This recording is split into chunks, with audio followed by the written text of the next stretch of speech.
मुद्रास्फीति नियंत्रण और विस्फीति तंत्र के बारे में। चूंकि अभी आप देख रहे होंगे प्रेजेंट टाइम पे इस नियंत्रण का मुख्य आधार क्या होता है, मुद्रास्फीति नियंत्रण। जैसे प्रधानमंत्री ने आह्वान किया कि देश में कोई भी व्यक्ति जो है सोना कम से कम खरीदे, जितना हो सके ना ही खरीदे तो ज्यादा ठीक है, क्योंकि आयात और निर्यात करने में जो है समस्याएं आती हैं, और इससे क्या होता है कि अपना जो विदेशी मुद्रा भंडार है वो ज्यादातर हमको दूसरे देश के पास जमा करना पड़ता है। तो मुद्रास्फीति नियंत्रण और विस्फीति तंत्र, ये जो दोनों शब्द हैं ये इकोनॉमिक्स में बहुत ही महत्वपूर्ण रहे हैं, क्योंकि इसके पहले के हमने जितने भी इकोनॉमिक्स के पूरे क्वेश्चन को जो कराया हुआ था, क्योंकि पूरे एनसीईआरटी से लेकर तमाम चीजें इसमें ऐड की गई हैं, तो ये पूरी प्रक्रिया जो संचालित हो रही है ये मौद्रिक नीति, रिवर्स रेपो दर, और उसके बाद जो है मुद्रा संकुचन और मुद्रा आपूर्ति को कम करके मुद्रास्फीति दूर करने की प्रक्रिया जो है विस्फीति। अब देखिए एक शब्द है यहाँ पे विस्फीति, तो विस्फीति तंत्र क्या है? विस्फीति तंत्र जो है किसी भी तरीके से देखिए तो मुद्रा आपूर्ति को कम करके मुद्रास्फीति को दूर करने की प्रक्रिया विस्फीति कहलाती है। मुद्रा आपूर्ति को कम करके, ठीक है, अगर मुद्रा आपूर्ति आप कम कर देंगे, जैसे मुद्रा आपूर्ति कम करने का मुख्य आधार यह है कि विदेशी मुद्रा को हम कम संचालित करवाएंगे।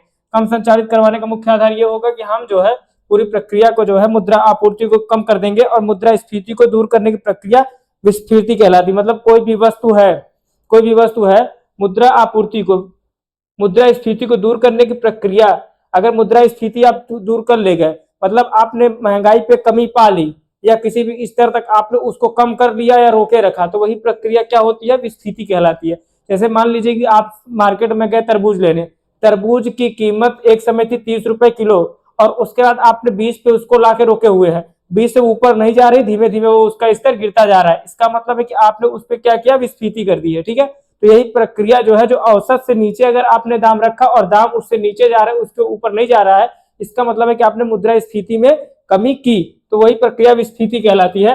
अब देखिए मौद्रिक नीति क्या होती है? जो आरबीआई होता है, आरबीआई जो गवर्नर, जो मुख्य रूप से आरबीआई के द्वारा, चूंकि आरबीआई मौद्रिक नीति का नियंत्रण कौन करता है भारत में? तो आरबीआई करता है। आरबीआई के पास ही पूरा अधिकार है मौद्रिक नीति को नियंत्रित करने का। जो बैंक दरों को यहाँ से ब्याज जाता है, जैसे रिवर्स रेपो दर, एक होता है रेपो दर। रेपो दर का मतलब होता है जो, जैसे मान लीजिए आपने state bank of India SBI को आरबीआई ने पैसा दिया, मान लीजिए 5,000 करोड़ रुपए दिया, तो वो जिस ब्याज पे पैसा एसबीआई को देता है वही कहलाता है क्या आपका? वो कहलाता है आपका ये रेपो दर, उसको हम बोलते हैं रेपो दर। अगर आप समझिए फिर से, रेपो दर वो होता है, जैसे मान लीजिए आरबीआई इसने पैसा किसको दिया? स्टेट बैंक ऑफ इंडिया, क्योंकि सभी बैंकों का ये बाप है, ये आरबीआई जो है सभी बैंकों का ये बाप है, ठीक है। तो आरबीआई पैसा देता है सभी बैंकों को, जितने भी हिंदुस्तान में बैंक है, चाहे वो प्राइवेट हो चाहे सरकारी हो, जिनको भी जरूरत होती है। तो जैसे इसने पैसा दिया स्टेट बैंक ऑफ इंडिया को 5,000 करोड़ रुपए, कितना दिया? 5,000 करोड़ रुपए, ठीक है, ये दिया इसको 5,000 करोड़ रुपए। तो जो 5,000 करोड़ रुपए ये इसको देता है, ये प्रक्रिया जो है आप कहलाती है रेपो दर। इसको हम क्या बोलते हैं? रेपो दर।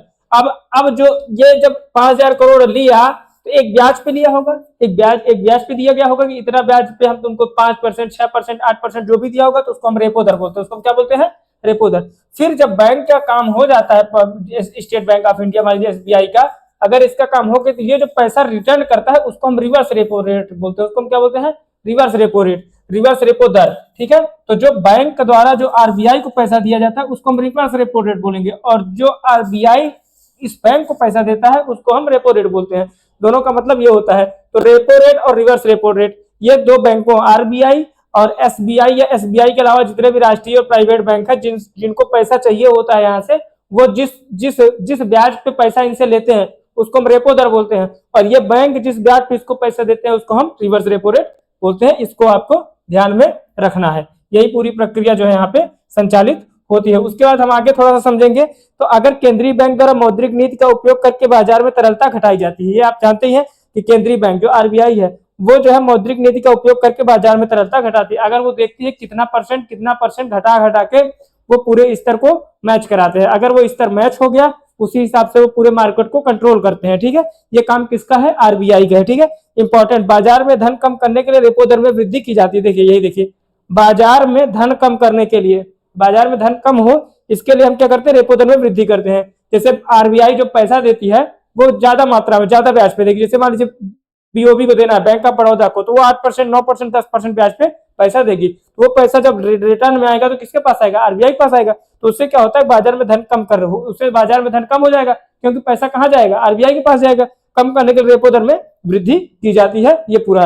और मुद्रा संकुचन के बारे में आप जानते ही हैं, मुद्रा अपनी स्थिति और परिस्थिति से जब कमजोर होने लगती है, जैसे इस समय भारतीय रुपया कितना कमजोर है, उसका कमजोरी का स्तर इस आधार पे है कि भारतीय रुपया इस समय 96 से 97 रुपए के डॉलर के बराबर है, ठीक है। अगर आप 97 रुपए देंगे तो आपको $1 मिलेगा, मतलब मुद्रा का संकुचन हो गया, मुद्रा ज्यादा विस्तार नहीं ले पा रहा है, मुद्रा की स्थिति जो है काफी गंभीर, उसी शब्द को हम बोलते हैं मुद्रा संकुचन। तो ये पूरी प्रक्रिया जो है भारतीय इतिहास में, इसको ध्यान में रखना है, और ये सब चीजें आरबीआई संचालित करता है, ठीक है। अब आगे देखते हैं मुद्रास्फीति के दोहरे प्रभाव, किस प्रकार से इनके प्रभाव रहे हैं। सकारात्मक प्रभाव, कुछ वर्गों को इससे आर्थिक लाभ प्राप्त होता है, कुछ वर्ग इससे अच्छा कमाई भी करते हैं, जैसे जो बैंकिंग सेंसेक्स में काम करते हैं वो अच्छा कमाते हैं।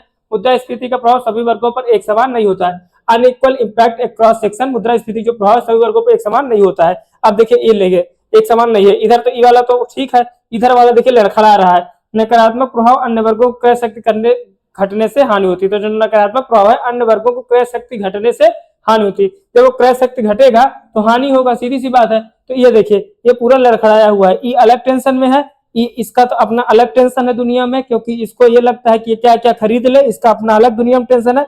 ये टेंशन इस बात का ले रहा है कि इसको ये कितना खरीदेगी, ठीक है, तो वो उसका अपना टेंशन है, वो घर के अंदर का मामला है। मुद्रास्फीति का अर्थव्यवस्था पर प्रभाव, इंपैक्ट क्या पड़ता है वो हम समझेंगे। तो देखिए मुद्रास्फीति के दोहरे प्रभाव के बाद हम इस पे समझेंगे कि मुद्रास्फीति का जो है इस पे क्या प्रभाव पड़ता है। तो मुद्रास्फीति अर्थव्यवस्था प्रभाव, impact of inflation on economy. तो देखिए ये रुपए 500 है, फिर ये 1300, 1200, 2500, कैसे कैसे बढ़ेगा महंगाई उसको समझना है। तो मुद्रास्फीति का अर्थव्यवस्था पर सीधा प्रभाव पड़ता है, ठीक है, सीधी सी बात। हम आपको इसके पहले भी बता चुके हैं कि मुद्रास्फीति का अर्थव्यवस्था पर सीधा प्रभाव। मुद्रास्फीति का मतलब होता है जब किसी चीज का दाम गिरेगा तो सीधी सी बात अर्थव्यवस्था पर प्रभाव पड़ेगा, या बढ़ेगा तो भी प्रभाव पड़ेगा। यह प्रभाव समाज के विभिन्न वर्गों के लिए अलग अलग होता है, कुछ वर्गों को लाभ होता है जबकि कुछ वर्गों को नुकसान उठाना पड़ता है। जैसे कैसे, आप गए मार्केट में अंडा खरीदने, ठीक है, क्या ले आए, अंडा।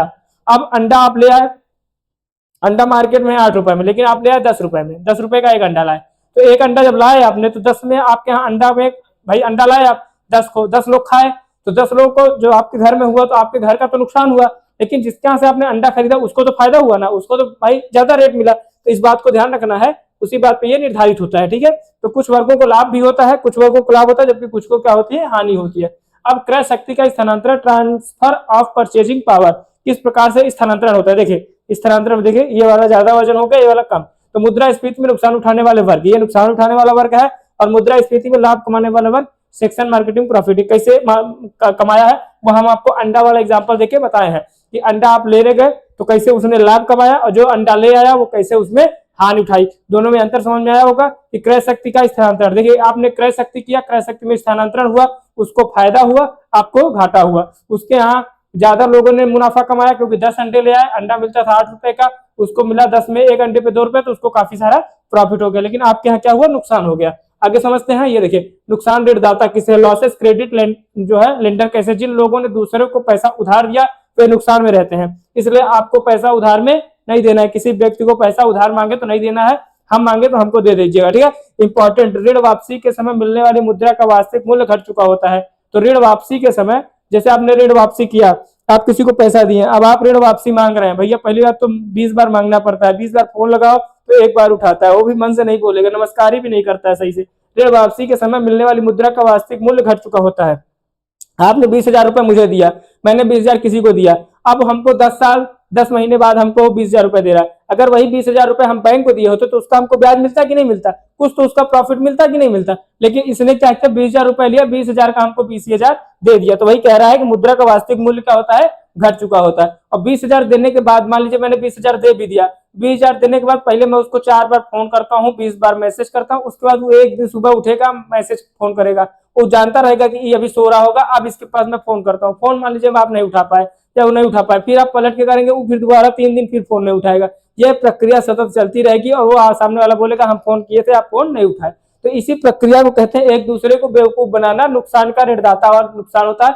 और उसके बाद फोन करेगा अभी तो बिना मन के बतियाएगा, पहली बार तो मन से बतियाएगा भी नहीं, जो दुआ सलामी नमस्कारी कर रहा होता है वह बंद कर देता है धीमे धीमे, ठीक है, क्योंकि अब आप पैसा दे चुके हैं, अब आप पैसा मांगेंगे वो नमस्कारी नहीं करेगा, वो कहेगा ये रोज पैसे मांगने के लिए जो है फोन करता रहता है ना। तो इस बात को आपको ध्यान रखना है कि ऋणदाता को किस तरीके से किस किस पंक्चुएशन में पूरा लाभ और हानि की प्रक्रिया संचालित होती है। और यही मुख्य आधार रहेगा इकोनॉमी में, यही मुख्य आधार होता है कि किसी भी प्रकार से आप ऋणदाता को जो है प्रॉफिटेबल ला सकते हैं और किसी भी तरीके से आप ऋणदाता को जो है नुकसान में पहुंचा सकते हैं, उसका मुख्य आधार है ये पूरी प्रक्रिया। ठीक है, तो अब समझते हैं मुद्रास्फीति मापन के मुख्य उपकरण, मेन इंस्ट्रूमेंट फॉर मेजरमेंट।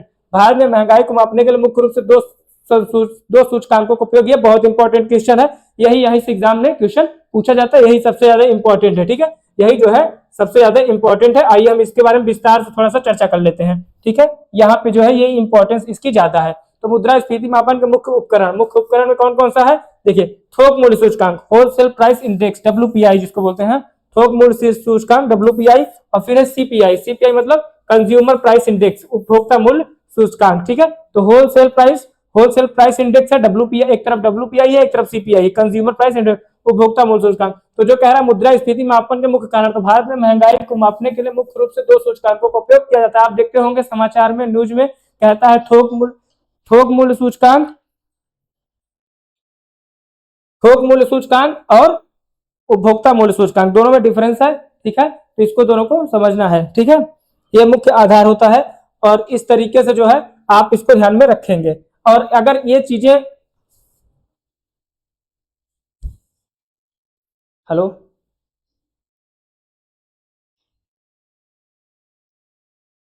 जी बताइए, जी बोलिए। नहीं नहीं, लोन नहीं चाहिए, नहीं सर, नहीं सर, थैंक यू, धन्यवाद। चलिए आइए देखते हैं।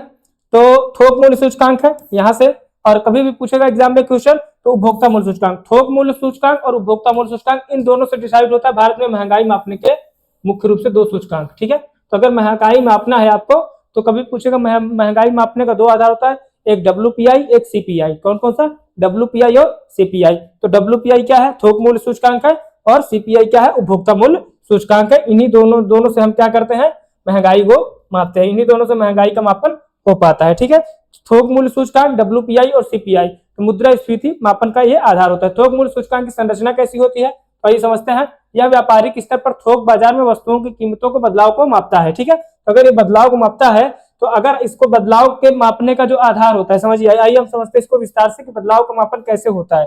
ठीक है, समझिए, तो थोक मूल्य सूचकांक की संरचना, स्ट्रक्चर ऑफ WPI, तो व्यापारिक स्तर पर थोक बाजार में, जहां थोक बाजार मतलब जैसे मंडी हो गया, आप जाइए, थोक बाजार का मतलब होता है जैसे मंडी, सब्जी मंडी या गल्ला मंडी, जहां पे वस्तुएं बिकती हैं, तो थोक बाजार में वस्तुओं की कीमतों में बदलाव को मापता है। वस्तुओं की कीमतों में बदलाव, अब समझिए आप कैसे, आप बाजार गए, सब्जी मार्केट, छोटा मार्केट में, आपने वहां से आलू लिया और करेला लिया। करेला वहां पे मिला 40 रुपए केजी, कितना मिला, 40 रुपए केजी। लेकिन जब आप थोक मार्केट में जाएंगे तो यही करेला आपको 25 रुपए किलो मिलेगा, 25 रुपए केजी। तो आप समझिए कि थोक मूल्य सूचकांक में जो करेला आपको 25 रुपए केजी था, वही आप सब्जी मार्केट में गए तो वही आपको कितने मिल गया, 40 रुपए केजी मिला। ठीक है, आगे समझिए, या व्यापारिक स्तर थोक बाजार वस्तु कीमतों में बदलाव को मापता है। उसका इंपॉर्टेंट क्या है, WPI में केवल भौतिक वस्तुएं शामिल होती है, सेवाएं नहीं। हमने आपको बताया WPI में केवल भौतिक वस्तुएं शामिल होती हैं। ठीक है, भौतिक वस्तुएं शामिल होती हैं, सेवा वाली वस्तु नहीं साबित होती है, किसी भी सेवा वाली वस्तु को आप वहां से नहीं ले सकते हैं। ठीक है, तो ये आपको ध्यान में रहे। तो WPI में क्या होगा, सिर्फ जो है भौतिक वस्तुएं ही रहेंगी। ठीक है, भौतिक वस्तुओं का ही उपयोग वहां पे हो पाता है ना, तो आपको ध्यान रखना है। WPI में केवल भौतिक वस्तु शामिल होंगी, इंक्लूड ओनली गुड्स, मतलब आलू टमाटर बैगन, जो गुड्स वाली वस्तुएं वही सब शामिल रहेंगी। वाणिज्य उद्योग मंत्रालय जो पूरा देखरेख करता है, आइए हम समझते हैं। देखिए, वाणिज्य उद्योग मंत्रालय जो ये पूरा वाणिज्य उद्योग मंत्रालय, जिसके मिनिस्टर कौन है इसमें आपको इसको ध्यान में रखना है कि वाणिज्य उद्योग मंत्रालय के मिनिस्टर कौन है, इसको कमेंट में बता दीजिएगा। पीयूष गोयल जी हैं, महाराष्ट्र से आते हैं, वाणिज्य उद्योग मंत्रालय के मंत्री इसमें है। ठीक है, आगे ध्यान रखते हैं। WPI का प्रकाशन, पब्लिकेशन ऑफ WPI कैसे होता है, आर्थिक सलाहकार। देखिए, आप एक बात और समझिए, जो आर्थिक सलाहकार होता है ना, आर्थिक सलाहकार कार्यालय द्वारा प्रतिभा प्रकाशित, जो आपका वित्त मंत्री होता है ना, उसके पास बड़े बड़े आर्थिक सलाहकार होते हैं, और जो इस मामले में विचार देते हैं वित्त मंत्रालय को और वित्त मंत्री को भी, कि किस किस तरीके से कौन कौन सी सेवाएं विस्तारित की जाए और किसको किसको प्रभावित किया जाए, प्रतिभा प्रकाशित होती है। आर्थिक सलाहकार कार्यालय, ऑफिस ऑफ इकोनॉमिक एडवाइजरी, किस तरीके से इस पे पूरा काम होता है, ये पूरी प्रक्रिया जो है यहाँ से संचालित हो पाती है ना। तो यह ध्यान रखना है कि वाणिज्य उद्योग मंत्रालय, WPI का प्रकाशन, आर्थिक सलाहकार कार्यालय द्वारा प्रतिमाह प्रकाशित कुछ चीजें, आर्थिक सलाहकार कार्यालय इसलिए देखते होंगे, आर्थिक की पत्रिका आती है, उस पत्रिका में यही सब लिखा जाता है कि इकोनॉमी को किस तरीके से प्रभावित किया जाए, इकोनॉमी पे किस तरीके से काम किया जाए, RBI किस तरीके से उस पर अपना सहयोग प्रदान करे, वो सारी चीजें उसी आर्थिकी वाली पत्रिका में रहता है। अब देखिए WPI का आधार वर्ष और basket, WPI base year and basket, ठीक है। WPI गणना के लिए आधार वर्ष 2011-12 निर्धारित किया गया है, मतलब अभी भी WPI का आधार वर्ष क्या है, 2011-12 ही निर्धारित किया गया है, जबकि कुछ में बदलाव भी किए गए हैं। लेकिन अभी जो WPI का आधार वर्ष है 2011-12, क्वेश्चन आ सकता है कि थोक मूल्य सूचकांक का आधार वर्ष क्या है, तो आपको बताना कि थोक मूल्य सूचकांक का आधार वर्ष 2011-12 ही है। WPI के आधिकारिक बास्केट में कुल इतने वस्तुएं शामिल है, 697 वस्तुएं WPI बास्केट में शामिल है। कितनी वस्तुएं, 697 वस्तुएं, ठीक है। इतनी वस्तुएं इसमें क्या है, शामिल है, किसमें, WPI में, है ना। अब इसके बाद हम लोग इसको आगे थोड़ा विस्तार से देखेंगे। विस्तार से समझने का मतलब यह है कि WPI या CPI दोनों में क्या है, किस प्रकार से इसका जो तजुर्बा रहा है, तरीका रहा है, वो किस प्रकार से इसमें बदलाव हुए हैं, ठीक है। अब हम समझेंगे WPI बास्केट प्राथमिक वस्तुएं किस प्रकार से इसमें काम करती हैं। तो बास्केट में प्राथमिक वस्तुएं कुल संख्या 117 है। WPI गणना में इस श्रेणी में WPI गणना श्रेणी में भारांक इतना प्रतिशत है। ये देखिए, इधर देखिए, वो आपके काम का नहीं है, इधर देखिए, ये सारी वस्तुएं हैं जो इसमें इकट्ठा थोक इकट्ठा दिखाया गया है WPI। अब इसमें हम समझेंगे WPI बास्केट निर्मित वस्तुएं और ये पूरी प्रक्रिया, ठीक है।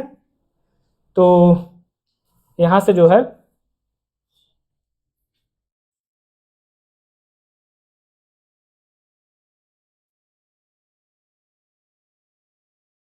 अब आते हैं उपभोक्ता मूल्य सूचकांक की रूपरेखा, ये आपके लिए इंपॉर्टेंट है। तो यहाँ से अब हम नेक्स्ट टॉपिक हमारा रहेगा उपभोक्ता मूल्य सूचकांक, ठीक है। अब हम लोग इसके बाद उपभोक्ता मूल्य सूचकांक की रूपरेखा, फ्रेमवर्क ऑफ CPI। अभी हम WPI पढ़े, कुछ चीजें जो आपके एग्जाम से रिलेटेड नहीं थी उनको हमने समझाने के अलावा बाकी चीजों को साइड कर दिया है। तो उपभोक्ता मूल्य सूचकांक की रूपरेखा किस तरीके से पूरा काम करता है, किस तरीके से पूरा सिस्टम इस पे वर्क करता है, उसके बारे में समझेंगे। तो आइए हम समझते हैं उपभोक्ता मूल्य सूचकांक की रूपरेखा, फ्रेमवर्क ऑफ CPI। यह खुदरा बाजार में उपभोक्ता द्वारा चुकाई जाने वाली कीमतों में बदलाव को मापता है। भारतीय रिजर्व बैंक RBI द्वारा इसे मुद्रास्फीति के मुख्य मापदंड के रूप में अपनाया गया है, ठीक है। RBI द्वारा, किसके द्वारा, RBI द्वारा। यह खुदरा बाजार में उपभोक्ताओं द्वारा चुकाई जाने वाली कीमतों में बदलाव को मापता है। जो भी कीमतें आएंगी उसके बदलाव में क्या अंतर आएगा, क्या डिफरेंस आएगा, किस किस तरीके से काम होता है, उपभोक्ता मूल्य सूचकांक की रूपरेखा। और उपभोक्ता मूल्य सूचकांक की रूपरेखा को जो है CPI कहते हैं। हम क्या कहते हैं, CPI कहते हैं। और यह बाजार में उपभोक्ताओं द्वारा चुकाई जाने वाली कीमतों में बदलाव, जैसे आपने क्या बदलाव किया है, जैसे आप कभी कभी देखते होंगे कि गर्मी था तो अभी अंडे सस्ते हो गए थे, 6 रुपए में थे, अभी आपको इसके जस्ट 2 महीने बाद ठंडी आ जाएगी, आप तो उसके बाद अंडे क्या हो जाएंगे, 10 रुपए हो जाएंगे। तो यह बाजार में उपभोक्ता द्वारा चुकाई जाने वाली जो कीमत है, तो कीमत में कितना बदलाव है, पहले आप 6 रुपए में लेते थे, अब आप 10 रुपए में ले रहे हैं, 4 रुपए का डिफरेंस आता है कि नहीं आता है, इंपॉर्टेंट। तो भारतीय रिजर्व बैंक RBI द्वारा इसे मुद्रास्फीति के मुख्य मापदंड के रूप में अपनाया गया है और इस पे RBI क्या करता है, नजर रखता है। RBI मार्केट में आने वाले पैसों की देखरेख करता है, किस लेवल पे जो है पैसों का जो है भुगतान हो रहा है उसकी भी देखरेख करता है, जिसके कारण जो है उपभोक्ता मूल्य सूचकांक वहां से डिफरेंशिएट होता है, ठीक है। ये बात भी आपको ध्यान में रखनी है। और ये पूरी प्रक्रिया, ये पूरे देखिए, जैसे ये मार्केट है, ये क्या है, मार्केट है, अमीरों का मार्केट है बेसिकली, ये अमीर लोगों का मार्केट है जहाँ पे ये सब सामान इकट्ठा मिलता है, आम आदमी के लिए नहीं है। यहाँ पे जो सामान 40 रुपए का है, यहाँ पे वो सामान 60 रुपए का मिलता है, ठीक है। उसमें क्या करता है, 2 सामान में सस्ता कर देगा, बाकी सब वही रहता है। CPI का आधार वर्ष, बेस ईयर ऑफ CPI, हमने आपको WPI का आधार वर्ष 2011-12 बताया था, CPI का आधार वर्ष देखिए, CPI गणना के लिए आधार वर्ष 2012 निर्धारित किया गया, उसको भी 2011-12 था, ये भी 11-12 है, ठीक है। 2012 की स्थित कीमतों की तुलना बाजार की वर्तमान खुदरा कीमतों से की जाती है, ठीक है। तो जो तुलना की जाएगी वर्तमान खुदरा कीमतों से की जाएगी, देख ले लिखा हुआ है कि 2012 की स्थित कीमतों की तुलना बाजार की वर्तमान खुदरा कीमतों से की जाती है। खुदरा कीमत का मतलब होता है जो चीजें छोटे छोटे पैकेटों में, तो मतलब थोक के भाव में ना कह के जो किलो के हिसाब से या ग्राम के हिसाब से मिलती है उसको हम खुदरा बोलते हैं, ठीक है, छोटे छोटे चीजों में। तो CPI का आधार वर्ष भी यही रहा है, 2011-12। इस तरीके से ये पूरी प्रक्रिया, पूरा इसका जो सूचना आधारित था, ये पूरा हम इस बारे में विस्तार से जो है आपके काम की चीजें यहाँ पे डिसाइड की गई हैं, ठीक है। इसको आपको मुख्य रूप से मुख्य आधार यही रहेगा कि CPI का जो आधार वर्ष होता है उसको समझना है और उसके अलावा जो इसका मैन्युफैक्चरिंग है उस पर भी जो है विचार विमर्श देना है, ठीक है। ये पूरी प्रक्रिया CPI, चाहे WPI रहा हो चाहे CPI रहा हो, WPI का आधार वर्ष रहा है 2011-12 और CPI का भी आधार वर्ष क्या है, 2011-12 ही है, ठीक है। ठीक है, इन दोनों को ध्यान रखना है। और इस पे पूरी नजर किसकी रहती है, आरबीआई की, और ये किसकी देखरेख में पूरा संचालित होता है, तो वाणिज्य मंत्रालय और वित्त मंत्रालय दोनों की देखरेख में, क्योंकि वाणिज्य उद्योग मंत्रालय और वित्त मंत्रालय, देखिए वाणिज्य और उद्योग मंत्रालय के मंत्री है पीयूष गोयल, और जो वित्त मंत्रालय वित्त मंत्री है निर्मला सीतारमण जी, जो देश की अभी तक की सबसे लंबे समय तक वर्किंग इकोनॉमिक मिनिस्टर या वित्त मंत्री अभी तक रह चुकी है, ठीक है, तो याद रखना है इस बात को। अब इसके आगे हम लोग चलेंगे, तो ये पूरी प्रक्रिया जो है भारतीय बजट प्रणाली, हम मुख्य हमारा जो हमारा मुख्य सिलेबस है वो यहाँ से शुरू होता है कि भारतीय बजट प्रणाली। अब हम अगली बार जब बात करेंगे, जो चर्चा करेंगे, तो हम यहाँ से करेंगे भारतीय बजट प्रणाली पे। भारतीय बजट प्रणाली बहुत ही इंपॉर्टेंट और बहुत उपयोगी है, क्योंकि यहाँ से सारे क्वेश्चन आपके एग्जाम के पॉइंट ऑफ व्यू से ज्यादा पूछे जाते हैं, ठीक है, उससे भी थे लेकिन ये उससे ज्यादा इंपॉर्टेंट है, क्योंकि भारतीय बजट प्रणाली किस प्रकार से बजट की शुरुआत हुई, किस किस तरीके से बजट में परिवर्तन आए, किस किस तरीके से बजट में अभी कंटिन्यूअसली परिवर्तन लाए जा रहे हैं, पूरा इतिहास 1947 से लेकर जो है 2026 तक का पूरा A to Z जो है व्यवस्था इसकी की जाएगी। तो इसके बाद जो है भारतीय बजट प्रणाली इकोनॉमी को आपको पूरा देखना है और पूरा समझना भी है। तब तक के लिए इसके आगे की जो भी क्लासेस आएंगी इसी के पे आधारित रहेंगी, और आपको पूरा A to Z ध्यान से देखना और समझना रहेगा, ठीक है। तब तक के लिए इसको आप जो पूरा है, अगर एक बार नहीं समझ आता तो आप दोबारा भी उसको देख सकते हैं, चीजें क्लियर होती जाएंगी। अब भारतीय बजट प्रणाली पे हम कल पढ़ेंगे, तब तक के लिए धन्यवाद, नमस्कार।